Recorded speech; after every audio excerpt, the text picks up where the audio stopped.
let's move on and see what 5 things we can take away from the game. And up first is Skip's new position. Yeah, and look, Skip came on with a half-an-hour cameo playing at left-back after Emerson was having a torrid time, and I thought he acquitted himself admirably well, and maybe it's something we should be seeing more regularly from now to the end of the season at least. Had 100% passing accuracy, 1 successful dribble, 1 interception, was involved in the second goal as well, and he just showed a bit of bravery, a bit of composure, and he just showed like the bottom level of just a bit of quality that you need in that position just to be a bit comfortable there. Whereas I just feel like whenever Emerson gets on the ball there, he's constantly losing it, doesn't look comfortable there. Where at least Skip, because he's a midfielder by trade, once he picks up the ball in those positions, he just looked a lot more comfortable, and that makes a world of difference. Yeah, absolutely. And on top of that, it wasn't just what he was showing on the ball. It wasn't just, you know, the way he was contributing to the attack as well, but his defensive nous, with him being a defensive midfielder, I felt like he was able to deal with Salah a lot better than what Emerson was. And he was busting a gut to get back every time he did go forward. So that makes a change to what all the other players were showing in the game. So it's a bit of a sad scenario when you're giving so much props for someone that just shows the pure fundamentals of football. That's the sad case about this. Yeah, it's true, but that's how far Emerson is, how far down he is when he plays in that position. Yeah. Number 2, another first half no-show. Yeah, and Spurs registered their lowest of all XGs in their first halves recently with this one, 0.04 XG in that first half, which we've had a lot of first half no-shows. This might be the worst. We conceded 2.31 XG as well in that first half. In fact, over the last 4 games, if you take just the first half XGs, it's currently 6.27 to the opposition, 1.72 to Spurs. So we're getting battered pretty much in first halves recently. And if you stretch out our first half performance to this year in 2024, we've only scored 5 first half goals in 17 games in 2024. So there's a real problem at the moment with how we're coming out in games and approaching them at the beginning.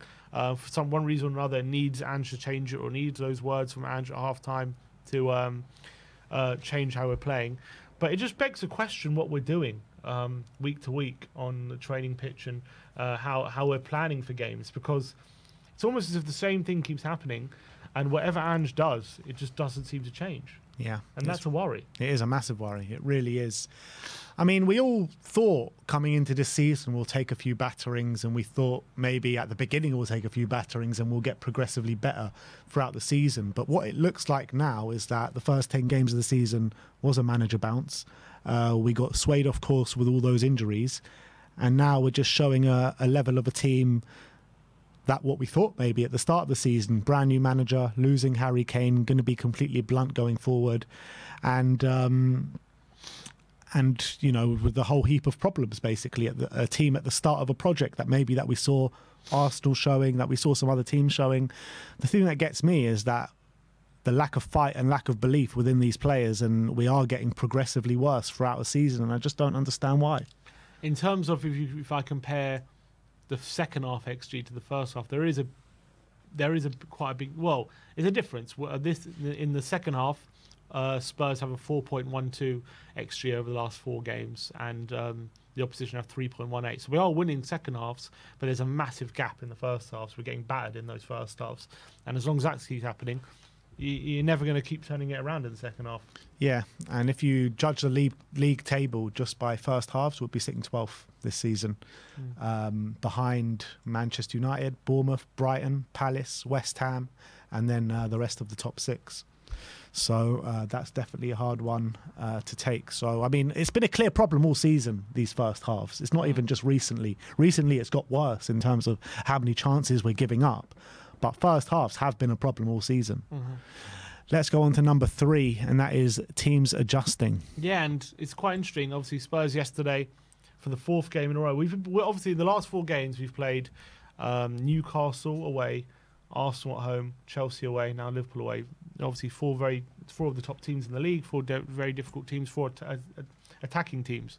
And yesterday, Spurs had 56% possession, and it's the 4th time in a row now we've out possession the opposition. But which you look at the average possession for the teams you've played. Newcastle, their average possession this season is 52%. They had 27 against us. Arsenal, their average possession this season is 58. They had 38 against us. Chelsea, their average possession is 58%, and they had 37 against us.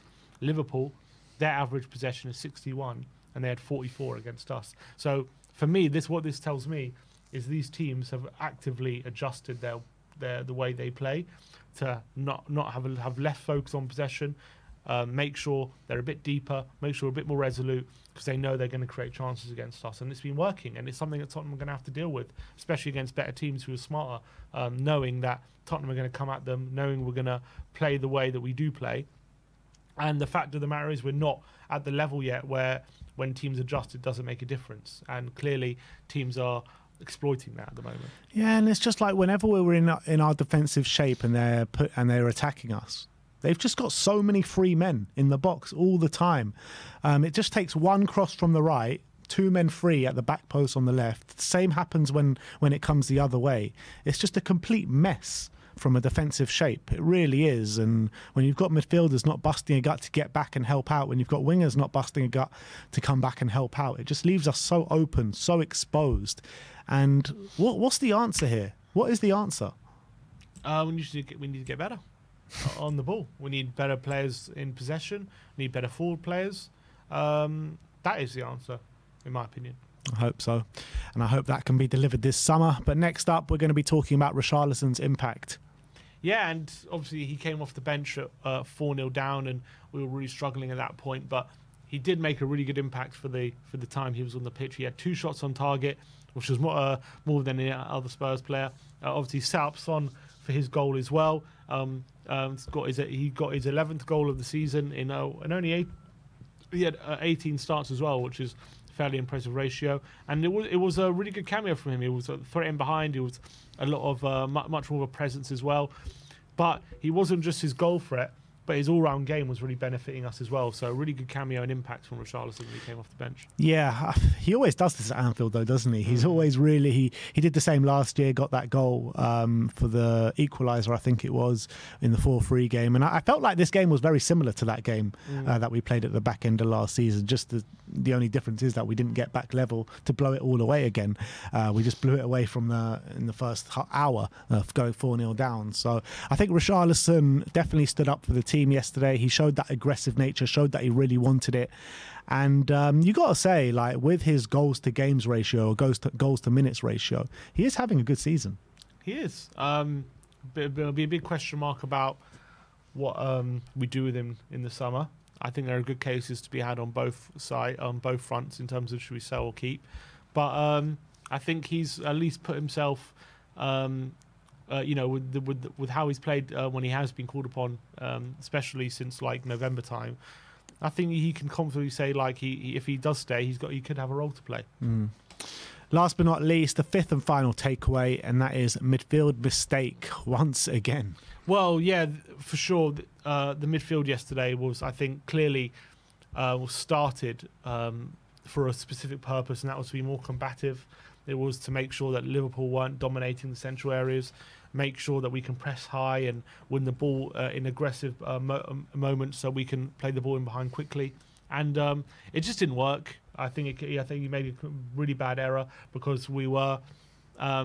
He played this defensive midfield 3 to be more aggressive, and the numbers suggest it didn't work. We won 7.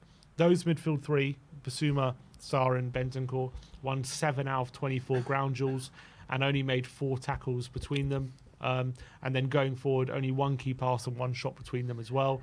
Liverpool's midfield 3 won 10 out of 17 duels, made 6 tackles, had 7 key passes between them, and had 4 shots on target between them as well. To be fair, they were all Harvey Elliott, but still, that they did.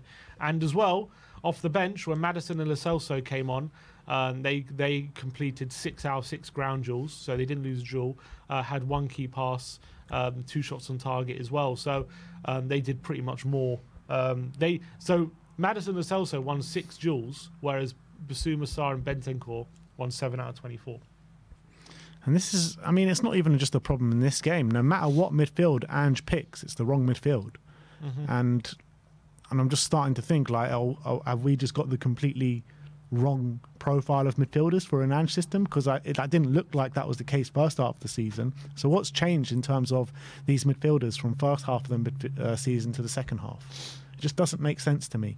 Like Pape Matar, shadow of what he showed first half of the season. Bentancur coming back from 2 long injuries, you can kind of give him a pass on that. They did say you probably won't see the best of Bentancur till second half of the season. Bissouma completely fallen off a cliff. Maddison completely fallen off a cliff. I mean, every single one of our midfield players are completely underperforming at the moment, and I just can't put my finger on what it is and why it is.